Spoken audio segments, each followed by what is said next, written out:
So yun, kamusta kayo mga idol? Eto, ngayon no, habang hindi pa ako nakakabalik sa aking work ay nag-sideline muna si PJ Moto Vlog dito sa aming lugar para maging isang tagatapos ng damo sa bakanting lote ito. So, yun.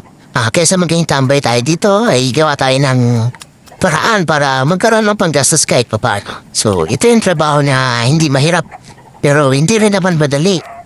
Siyempre, masakit din sa balakang, masakit sa braso, upo ka, tapos tatayo. Siyempre, itong motor na to, hindi rin naman ganun kakapal, hindi rin ganun katataas, kaya napakadali lang din itong linisin at tabasin, no? So, yun, itong ginagawa natin ngayong araw. At maganda rin ang tiyempo natin ngayong araw dahil ang araw na to ay hindi mainit. Tama-tama lang yung panahon, makulimlim, pero hindi maulan. Mahangin, kaya presko ang pagtatabas at paglilinis ng lote na to.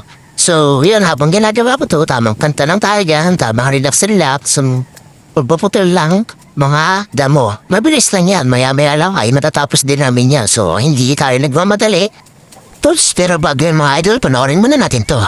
Artec Clothing Line, Air-Cool and Polydex Fiber, solid stitch for durability. No filter, just pure quality.